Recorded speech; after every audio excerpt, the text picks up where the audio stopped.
क्या आपने कभी सोचा है कि प्राचीन काल के महान योद्धा, ऋषि मुनि और राजा अद्भुत शक्तियों के स्वामी कैसे बने? क्या आपने कभी अनुभव किया है कि जब आप अपने मन पर नियंत्रण खो देते हैं, तो आपकी सारी शक्ति, आपका सारा ज्ञान, आपकी सारी क्षमता जैसे बेकार हो जाती है? हमारे प्राचीन ग्रंथों में कहा गया है, मन एव मनुष्याणाम कारणम बंध मोक्षयो, अर्थात मनुष्य का मन ही उसके बंधन और मोक्ष का कारण है। जब पांडव अर्जुन महाभारत के युद्ध में अपने मन पर नियंत्रण खो बैठे, तो भगवान कृष्ण ने उन्हें गीता का ज्ञान देकर उनके मन को स्थिर किया। जब महर्षि विश्वामित्र अपने मन को वश में नहीं कर पाए, तो हजारों वर्षों की तपस्या भी व्यर्थ हो गई। लेकिन जब उन्होंने अपने मन पर नियंत्रण पाया, तो वे ब्रह्मर्षि बन गए। हमारे प्राचीन ऋषि मुनियों ने हजारों साल पहले ही जान लिया था कि मनुष्य की सबसे बड़ी शक्ति उसके मन में छुपी है। वे जानते थे कि जो अपने मन को जीत लेता है, वह पूरे संसार को जीत सकता है।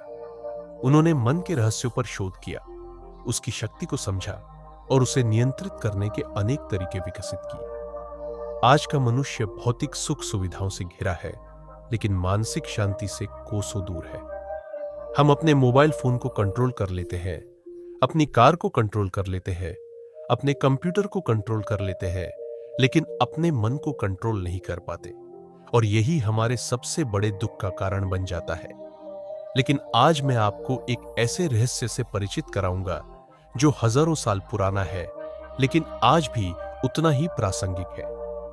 मैं आपको बताऊंगा मन को कंट्रोल करने की वे 5 शक्तिशाली विधियां, जिन्हें हमारे प्राचीन ऋषि मुनियों ने विकसित किया था और जिनका उपयोग करके आप अपने जीवन में अद्भुत परिवर्तन ला सकते हैं। इस वीडियो को पूरा देखने से पहले मेरे चैनल को सब्सक्राइब करना न भूलें और बेल आइकन को दबाकर नोटिफिकेशन चालू कर दें, ताकि आप ऐसे ही ज्ञानवर्धक वीडियो से अपडेट रह सके। अब चलिए जानते हैं मन को कंट्रोल करने की वे 5 प्राचीन विधियां, जो आपके जीवन की दिशा बदल सकती है। हमारी प्राचीन संस्कृति में मन को समझने और उसे नियंत्रित करने का विज्ञान बहुत विकसित था। उपनिषदों में कहा गया है, मन एव मनुष्याणाम कारणम बंध मोक्षयो, मन ही मनुष्य के बंधन और मोक्ष का कारण है। यह एक गहरा दार्शनिक सत्य है, जिसका अर्थ है कि हमारा मन ही हमें बंधन में डालता है और वही हमें मुक्त भी करता है। प्राचीन भारत के महान दार्शनिकों ने मन के विभिन्न स्तरों की पहचान की थी। पतंजलि ने योग सूत्र में मन के 5 स्तरों का उल्लेख किया है: क्षिप्त, अस्थिर, मूढ़, आलसी, विक्षिप्त, भटकता हुआ, एकाग्र केंद्रित और निरुद्ध नियंत्रित। उनके अनुसार अधिकतर लोगों का मन पहले 3 स्तरों में ही रहता है, जिससे वे अपने जीवन में वांछित परिणाम प्राप्त नहीं कर पाते। महाभारत में भगवान कृष्ण अर्जुन को समझाते हैं, असंशयम महाबाहो मनो दुर्निग्रहम चलम अभ्यासेन तु कौन्तेय वैराग्येण च गृह्यते, अर्थात हे महाबाहु अर्जुन, निस्संदेह मन चंचल और नियंत्रित करना कठिन है, परंतु अभ्यास और वैराग्य द्वारा इसे वश में किया जा सकता है। इससे पता चलता है कि प्राचीन काल से ही ऋषि मुनि और दार्शनिक मन के महत्व और उसे नियंत्रित करने की आवश्यकता को समझते थे। उन्होंने न केवल मन की प्रकृति का अध्ययन किया, बल्कि उसे नियंत्रित करने के व्यावहारिक तरीके भी विकसित किए। आइए अब हम उन 5 शक्तिशाली विधियों को विस्तार से समझें, जिन्हें हमारे प्राचीन ऋषि मुनियों ने मन के नियंत्रण के लिए विकसित किया था। ये विधियां न केवल प्राचीन काल में प्रासंगिक थी, बल्कि आज के आधुनिक युग में भी उतनी ही महत्वपूर्ण है। विधि 1, ध्यान, मन की थाह लेने की कला। प्राचीन काल से ही ध्यान को मन पर नियंत्रण पाने का सबसे शक्तिशाली माध्यम माना गया है। पतंजलि के योग सूत्र में ध्यान को अष्टांग योग का 7वां अंग बताया गया है। ध्यान का अर्थ है मन को एक बिंदु पर केंद्रित करना और उसे स्थिर रखना। एक प्राचीन कथा है राजा जनक और अष्टावक्र की। एक बार राजा जनक ने अष्टावक्र से पूछा, मुझे आत्मज्ञान की प्राप्ति कैसे हो सकती है? अष्टावक्र ने उन्हें एक कठिन परीक्षा दी। उन्होंने राजा जनक को अपने सिर पर तेल से भरा एक कटोरा रखकर भरे दरबार में चलने को कहा। शर्त यह थी कि अगर एक बूंद भी तेल गिरा तो राजा का सिर कलम कर दिया जाएगा। राजा जनक ने इस चुनौती को स्वीकार किया। उन्होंने अपने सिर पर तेल का कटोरा रखा और बड़ी सावधानी से दरबार में चलने लगे। जब वे वापस लौटे तो एक बूंद भी तेल नहीं गिरा था। अष्टावक्र ने पूछा, महाराज, आपने दरबार में क्या देखा? राजा ने उत्तर दिया, मुझे कुछ भी याद नहीं, मेरा पूरा ध्यान सिर्फ तेल के कटोरे पर था। अष्टावक्र मुस्कुराए और बोले, यही आत्मज्ञान है। जब आपका मन एक बिंदु पर पूरी तरह से केंद्रित हो जाता है, तब आप सच्चे ज्ञान की ओर अग्रसर होते हैं। प्राचीन काल में ऋषि मुनि ध्यान के लिए प्रकृति के बीच जाते थे। वे नदियों के किनारे, पर्वतों पर या वनों में एकांत स्थानों पर बैठकर ध्यान करते थे। वे सूर्योदय से पहले उठते और ब्रह्म मुहूर्त सुबह 3:30 से 5:30 तक में ध्यान करते थे, क्योंकि इस समय वातावरण शांत होता है और मन स्वाभाविक रूप से स्थिर होता है। ध्यान की प्राचीन विधि में निम्नलिखित चरण होते हैं। 1. आसन। सबसे पहले एक स्थिर आसन में बैठे, पद्मासन, सिद्धासन या सुखासन में बैठकर रीढ़ को सीधा रखें। 2. प्राणायाम। श्वास पर ध्यान केंद्रित करें, धीरे धीरे और गहरी सांस लें और छोड़ें। 3. प्रत्याहार। इंद्रियों को बाहरी विषयों से हटाकर अंतर्मुखी करें। 4. धारणा। अपने मन को एक बिंदु पर केंद्रित करें, जैसे कि नाभि चक्र, हृदय चक्र या भ्रूमध्य। 5. ध्यान। मन को उस बिंदु पर स्थिर रखें, बिना किसी विचार के। 6. समाधि। जब मन पूरी तरह से स्थिर हो जाए और आत्मा से एकाकार हो जाए। प्राचीन ग्रंथों के अनुसार नियमित ध्यान से न केवल मन शांत होता है, बल्कि चित्त की वृत्तियां भी नियंत्रित होती है। यह तनाव को कम करता है, एकाग्रता बढ़ाता है और मानसिक शक्ति को विकसित करता है। आज के वैज्ञानिक अध्ययन भी इस बात की पुष्टि करते हैं कि ध्यान से मस्तिष्क की संरचना में सकारात्मक परिवर्तन होते हैं। नियमित ध्यान से मस्तिष्क का प्रीफ्रंटल कॉर्टेक्स, जो निर्णय लेने और आत्मनियंत्रण के लिए जिम्मेदार है, मजबूत होता है और अमिगडाला, जो भय और तनाव के लिए जिम्मेदार है, की गतिविधि कम होती है। विधि 2. प्राणायाम। श्वास द्वारा मन का नियंत्रण। प्राचीन योग शास्त्र में प्राणायाम को मन के नियंत्रण का एक शक्तिशाली साधन माना गया है। प्राण का अर्थ है जीवन शक्ति या श्वास, और आयाम का अर्थ है विस्तार या नियंत्रण। इस प्रकार प्राणायाम का अर्थ है श्वास पर नियंत्रण द्वारा जीवन शक्ति का विस्तार करना। हमारे प्राचीन ऋषियों ने श्वास और मन के बीच एक गहरा संबंध पाया था। उन्होंने देखा कि जब श्वास अनियमित होती है तब मन भी अस्थिर होता है, और जब श्वास नियमित होती है तब मन भी शांत हो जाता है। हठ योग प्रदीपिका में कहा गया है, चले वाते चलम चित्त निश्चले निश्चलम भवेत योगी स्थाणुत्वमाप्नोति ततो वायुम निरोधयेत। अर्थात जब श्वास चंचल है तब मन भी चंचल है, और जब श्वास स्थिर है तब मन भी स्थिर है। इसलिए योगी को श्वास को नियंत्रित करना चाहिए। एक प्राचीन कथा है महर्षि वशिष्ठ और राजा दिलीप की। एक बार राजा दिलीप महर्षि वशिष्ठ के आश्रम में गए और उनसे पूछा, मेरा मन बहुत अस्थिर है और मैं अपने क्रोध को नियंत्रित नहीं कर पाता हूं, क्या आप मुझे कोई उपाय बता सकते हैं? महर्षि वशिष्ठ ने उन्हें एक सरल प्राणायाम सिखाया। उन्होंने कहा, जब भी तुम्हें क्रोध आए, तुम अपनी नासिकाओं से धीरे धीरे और गहरी सांस लो। दाहिनी नासिका से सांस लो और बाईं से छोड़ो, फिर बाईं से लो और दाहिनी से छोड़ो। इसे कुछ मिनट तक करो। राजा दिलीप ने इस विधि का अभ्यास किया और कुछ ही समय में उन्होंने देखा कि उनका क्रोध काफी कम हो गया है और उनका मन अधिक शांत रहने लगा है। प्राचीन काल में ऋषि मुनि प्राणायाम के माध्यम से न केवल अपने मन को नियंत्रित करते थे, बल्कि अपनी आयु भी बढ़ाते थे। वे मानते थे कि हर मनुष्य के लिए एक निश्चित संख्या में सांसें निर्धारित है। यदि आप धीरे धीरे सांस लेते हैं तो आपकी आयु बढ़ जाती है। इसलिए वे नियमित रूप से प्राणायाम का अभ्यास करते थे। प्राचीन ग्रंथों में विभिन्न प्रकार के प्राणायाम का उल्लेख है, जैसे वट, अनुलोम विलोम। इस प्राणायाम में एक नासिका से सांस लेते हैं और दूसरी से छोड़ते हैं। इससे नाड़ियों की शुद्धि होती है और मन शांत होता है। डू, कपालभाति। इसमें सांस को जोर से बाहर निकालते हैं और धीरे धीरे अंदर लेते हैं। ये शरीर से विषाक्त पदार्थों को बाहर निकालता है और मन को ताजगी देता है। 3. भ्रामरी।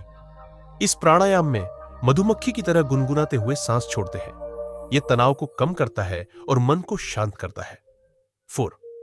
शीतली। इसमें जीभ को लपेटकर ठंडी सांस लेते हैं और नाक से छोड़ते हैं। यह शरीर को ठंडक प्रदान करता है और क्रोध को शांत करता है। 5. भस्त्रिका। इसमें धौंकने की तरह तेजी से सांस लेते और छोड़ते हैं। यह शरीर में ऊर्जा का संचार करता है और मन को सक्रिय बनाता है। आधुनिक विज्ञान भी प्राणायाम के लाभों की पुष्टि करता है। अनुसंधान से पता चला है कि प्राणायाम से न केवल श्वसन प्रणाली मजबूत होती है, बल्कि तनाव हार्मोन कोर्टिसोल का स्तर भी कम होता है। यह पैरासिम्पैथेटिक नर्वस सिस्टम को सक्रिय करता है, जिससे शरीर आराम की स्थिति में आ जाता है और मन शांत हो जाता है। विधि 3. मंत्र जप। ध्वनि द्वारा मन का परिष्कार। प्राचीन भारतीय संस्कृति में मंत्र जप को मन को नियंत्रित करने की एक शक्तिशाली विधि माना गया है। मंत्र संस्कृत शब्द मनन से बना है, जिसका अर्थ है सोचना या चिंतन करना, और उत्र, जिसका अर्थ है मुक्त करना। इस प्रकार मंत्र का शाब्दिक अर्थ है वह जो मन को मुक्त करता है। प्राचीन ऋषि मानते थे कि हर अक्षर, हर ध्वनि में एक विशेष कंपन होता है।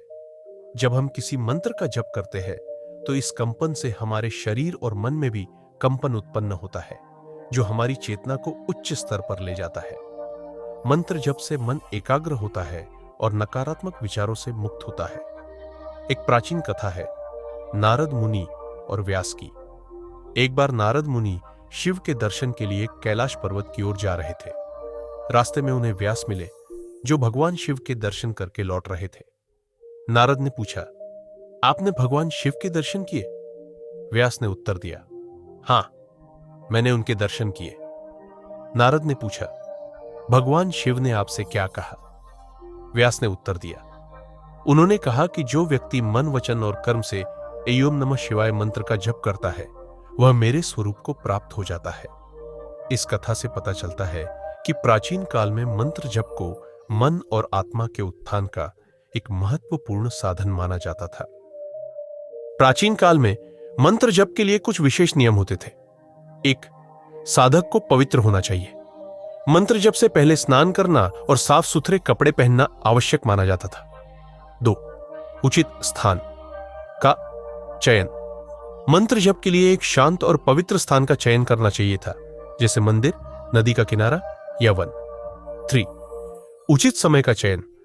ब्रह्म मुहूर्त सुबह 3:30 से 5:30 तक को मंत्र जप के लिए सबसे उत्तम समय माना जाता था।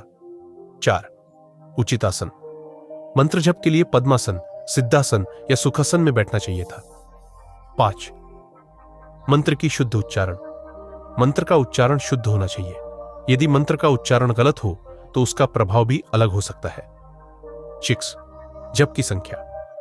मंत्र की एक निश्चित संख्या में जप करना चाहिए था, जैसे 108, 1008 आदि। प्राचीन ग्रंथों में विभिन्न प्रकार के मंत्रों का उल्लेख है, जैसे 1. बज मंत्र। ये एक अक्षर वाले मंत्र होते हैं, जैसे एयूएम, हूं, आय, क्ली आदि। ये शक्तिशाली मंत्र माने जाते हैं और विशेष प्रयोजनों के लिए जप किए जाते हैं। 2. नाम मंत्र। ये देवताओं के नामों के मंत्र होते हैं, जैसे एयूएम नमः शिवाय, हरे राम हरे कृष्ण, एयूएम नमो नारायणाय आदि। 3. धारणी मंत्र। ये लंबे मंत्र होते हैं जो विशेष शक्तियों को आकर्षित करने के लिए जप किए जाते हैं। 4. स्तोत्र। ये देवताओं की स्तुति के छंद होते हैं, जैसे शिव तांडव स्तोत्रम, विष्णु सहस्रनाम आदि। आधुनिक अनुसंधान से पता चला है कि मंत्र जप से मस्तिष्क की तरंगें बदल जाती है। बीटा तरंगे तनाव से जुड़ी कम हो जाती है और अल्फा तरंगे शांति से जुड़ी बढ़ जाती है। मंत्र जप से एंडोर्फिन्स का स्राव भी बढ़ता है, जिससे शरीर और मन को आनंद की अनुभूति होती है। विधि 4. संकल्प शक्ति, दृढ़ इच्छा शक्ति। प्राचीन भारतीय संस्कृति में संकल्प शक्ति को बहुत महत्व दिया गया है। संकल्प का अर्थ है दृढ़ निश्चय या संकल्प, और इसे मन पर नियंत्रण पाने का एक शक्तिशाली साधन माना गया है। हमारे प्राचीन ग्रंथों में कहा गया है, यत् संकल्पयते मनः तत्वाचा वदति तत्कर्मणा करोति। अर्थात जो मन संकल्प करता है वही वाणी बोलती है और वही कर्म करता है। इससे पता चलता है कि संकल्प शक्ति ही समस्त कार्यों का मूल है। जब मन में एक दृढ़ संकल्प होता है तो वह विचलित नहीं होता और अपने लक्ष्य को प्राप्त करने में सफल होता है। एक प्राचीन कथा है महर्षि दधीचि की। देवताओं और असुरों के बीच युद्ध चल रहा था और असुर देवताओं को हरा रहे थे। देवताओं ने ब्रह्मा से सहायता मांगी। ब्रह्मा ने बताया कि असुरों को केवल महर्षि दधीचि की अस्थियों से बने वज्र से ही हराया जा सकता है। देवता महर्षि दधीचि के पास गए और उनसे अपनी अस्थियां दान करने का अनुरोध किया। महर्षि दधीचि ने बिना हिचकिचाहट के इस अनुरोध को स्वीकार कर लिया। उन्होंने समाधि में बैठकर अपने प्राण त्याग दिए और देवताओं ने महर्षि दधीचि की अस्थियों से वज्र बनाया और उस वज्र से वृत्रासुर का वध किया। यह कथा हमें सिखाती है कि जब मन में दृढ़ संकल्प होता है तो मनुष्य अपने प्राणों का भी त्याग कर सकता है। अनेक प्राचीन ग्रंथों में संकल्प शक्ति को विकसित करने के लिए विभिन्न विधियों का उल्लेख मिलता है। 1. संकल्प लेना। प्रतिदिन सुबह उठकर एक दृढ़ संकल्प लें। इसे स्पष्ट और सकारात्मक शब्दों में व्यक्त करें। उदाहरण के लिए, मैं आज अपने क्रोध पर नियंत्रण रखूंगा या मैं आज अपना ध्यान अपने कार्य पर केंद्रित रखूंगा। 2. विजुअलाइजेशन। अपने संकल्प को पूरा होते हुए देखें। उदाहरण के लिए, यदि आपका संकल्प है क्रोध पर नियंत्रण रखना, तो अपने आप को एक ऐसी स्थिति में कल्पना करें जहां आप शांत और संयमित हैं, भले ही परिस्थितियां प्रतिकूल हों। 3. संकल्प की पुनरावृत्ति। अपने संकल्प को बार बार दोहराएं, विशेषकर सुबह और शाम को। इससे यह आपके अवचेतन मन में गहराई से उतर जाएगा। 4. संकल्प का लेखन। अपने संकल्प को लिखकर एक ऐसी जगह रखें जहां आप उसे बार बार देख सकें। यह आपको अपने संकल्प की याद दिलाएगा और आपको प्रेरित रखेगा। 5. एक समय में एक संकल्प। एक समय में केवल एक ही संकल्प पर ध्यान केंद्रित करें। बहुत सारे संकल्प लेने से आपका ध्यान बंट सकता है और आप किसी भी संकल्प को पूरा करने में सफल नहीं हो सकते। महाभारत में भीष्म पितामह का उदाहरण संकल्प शक्ति का एक उत्कृष्ट उदाहरण है।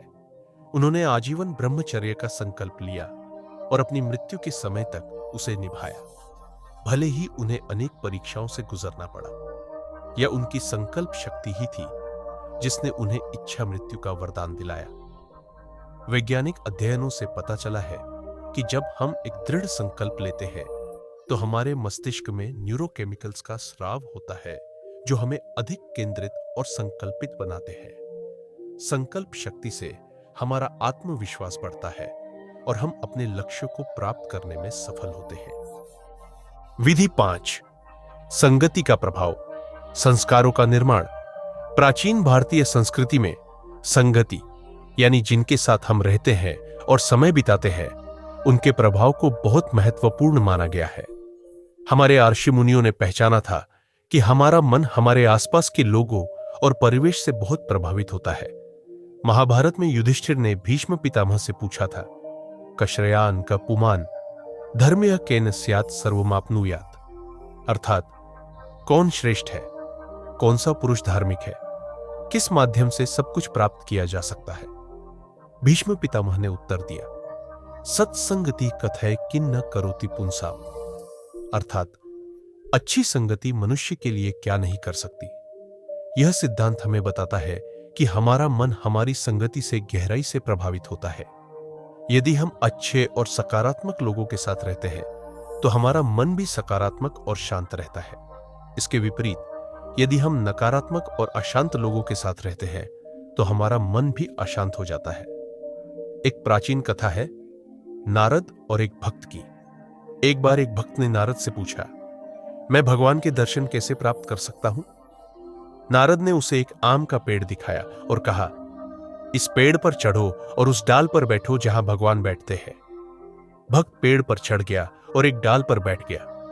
कुछ देर बाद उसने देखा कि कुछ बंदर उस पेड़ पर आए और उसके आसपास खेलने लगे। वह डर गया और जल्दी से पेड़ से उतर आया। नारद ने पूछा, क्या हुआ? भक्त ने उत्तर दिया, मुझे डर लग रहा था कि बंदर मुझे काट लेंगे। नारद मुस्कुराए और बोले, यही तो संगति का प्रभाव है। जब तुम बंदरों के साथ थे तो तुम्हारा मन भी बंदरों जैसा हो गया। इसी तरह जब तुम भगवान के भक्तों के साथ रहोगे तो तुम्हारा मन भी भगवान की ओर आकर्षित होगा। प्राचीन काल में गुरुकुल व्यवस्था इसी सिद्धांत पर आधारित थी। विद्यार्थी गुरु के आश्रम में जाकर रहते थे और वहां न केवल शिक्षा प्राप्त करते थे, बल्कि गुरु के संपर्क में रहकर उनके गुणों को भी ग्रहण करते थे। यह संगति का ही प्रभाव था जो उन्हें श्रेष्ठ विद्यार्थी बनाता था। संगति का प्रभाव हमारे मन पर 3 प्रकार से पड़ता है। 1. प्रत्यक्ष प्रभाव। हम जिन लोगों के साथ रहते हैं उनके व्यवहार, विचार और आदतों का हम पर सीधा प्रभाव पड़ता है। हम अनजाने में ही उनके गुणों और अवगुणों को ग्रहण करने लगते हैं। 2. अप्रत्यक्ष प्रभाव। हमारी संगति हमारे विचारों और दृष्टिकोण को प्रभावित करती है। यदि हम ज्ञानी और विवेकी लोगों के साथ रहते हैं तो हमारा दृष्टिकोण भी ज्ञानपूर्ण और विवेकपूर्ण हो जाता है। 3. संस्कारों का निर्माण। हमारी संगति हमारे संस्कारों का निर्माण करती है। संस्कार वे गहरे छाप है जो हमारे मन पर पड़ते हैं और हमारे व्यक्तित्व को आकार देते हैं। प्राचीन ग्रंथों में संगति के 4 प्रकारों का उल्लेख मिलता है। 1. सत्संगति, अच्छे, धार्मिक और ज्ञानी लोगों की संगति। 2. कुसंगति, बुरे और अज्ञानी लोगों की संगति। 3. स्वसंगति, अपने आप के साथ रहना, आत्मचिंतन और आत्ममंथन। 4. असंगति, सभी प्रकार की संगति से ऊपर उठना, जिसे योगी और ज्ञानी ही प्राप्त कर पाते हैं। हमारे ऋषि मुनियों ने सत्संगति को सबसे श्रेष्ठ माना है क्योंकि यह हमारे मन को शुद्ध और शांत करती है। सत्संगति से हम सत्य के करीब पहुंचते हैं और अपने मन पर नियंत्रण पाते हैं। आधुनिक मनोविज्ञान भी इस बात की पुष्टि करता है कि हमारा मन हमारे आसपास के लोगों से गहराई से प्रभावित होता है। यह सामाजिक संज्ञानात्मक सिद्धांत कहलाता है, जिसके अनुसार हम अपने आसपास के लोगों का अवलोकन करके और उनके साथ बातचीत करके सीखते हैं। वैज्ञानिक अध्ययनों से पता चला है कि हमारे मस्तिष्क में मिरर न्यूरॉन्स होते हैं जो हमें दूसरों के व्यवहार की नकल करने में मदद करते हैं। इससे हम अनजाने में ही अपने आसपास के लोगों के व्यवहार और आदतों को अपना लेते हैं। प्राचीन भारतीय संस्कृति में मन के नियंत्रण के लिए विकसित की गई ये 5 विधियां, ध्यान, प्राणायाम, मंत्र जप, संकल्प शक्ति और संगति का प्रभाव, आज भी उतनी ही प्रासंगिक है जितनी हजारों साल पहले थी। आधुनिक विज्ञान और मनोविज्ञान भी इन विधियों की प्रभावशीलता की पुष्टि करता है।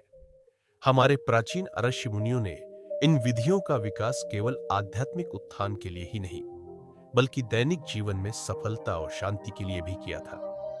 उन्होंने मन की शक्ति को पहचाना था और मन पर नियंत्रण पाने की विधियों को विकसित किया था। आज के आधुनिक युग में जब हम तनाव, चिंता और मानसिक अशांति से घिरे हुए हैं, ये प्राचीन विधियां हमें मानसिक शांति और संतुलन प्रदान कर सकती है। इन विधियों का अभ्यास करके हम न केवल अपने मन पर नियंत्रण पा सकते हैं, बल्कि अपने जीवन में सकारात्मक परिवर्तन भी ला सकते हैं। मन पर नियंत्रण पाने का अर्थ है अपने विचारों, भावनाओं और कार्यों पर नियंत्रण पाना। जब हम अपने मन पर नियंत्रण पा लेते हैं, तो हम अपने जीवन के स्वामी बन जाते हैं। हम अपने लक्ष्यों को निर्धारित कर सकते हैं, उन्हें प्राप्त करने के लिए योजना बना सकते हैं और उस योजना पर अमल कर सकते हैं। मन पर नियंत्रण पाने से हमारा आत्मविश्वास बढ़ता है, हमारी एकाग्रता बढ़ती है, हमारा स्वास्थ्य सुधरता है और हमारे संबंध मधुर होते हैं। यह हमें बेहतर नेता, बेहतर कर्मचारी, बेहतर माता पिता और बेहतर मित्र बनाता है। प्राचीन काल के महान योद्धा, ऋषि मुनि और राजा इन्हीं विधियों का अभ्यास करके महान बने थे। वे जानते थे कि सच्ची शक्ति बाहर नहीं, भीतर है। सच्ची विजय दूसरों पर नहीं, स्वयं पर है। सच्चा ज्ञान ग्रंथों में नहीं, आत्मा में है। आइए हम भी इन प्राचीन विधियों का अभ्यास करें और अपने मन पर नियंत्रण पाकर अपने जीवन को सफल और सार्थक बनाएं। याद रखें, जैसा भगवान कृष्ण ने गीता में कहा है, उद्धरेदात्मनात्मानम नात्मानम वसादयेत आत्मैव ह्यात्मनो बंधुरात्मैव रिपुरात्मनः। अर्थात मनुष्य अपने द्वारा अपना उद्धार करे, अपने को अधोगति में न डाले, क्योंकि आत्मा ही आत्मा का मित्र है और आत्मा ही आत्मा का शत्रु है। अर्थात हमारा मन ही हमारा सबसे बड़ा मित्र हो सकता है और सबसे बड़ा शत्रु भी। यह हम पर निर्भर करता है कि हम अपने मन को कैसे नियंत्रित करते हैं। अगर आपको यह वीडियो पसंद आया तो कृपया लाइक करें, शेयर करें और मेरे चैनल को सब्सक्राइब करें। आपके सब्सक्राइब करने से मुझे ऐसे ही ज्ञानवर्धक वीडियो बनाने की प्रेरणा मिलेगी। धन्यवाद।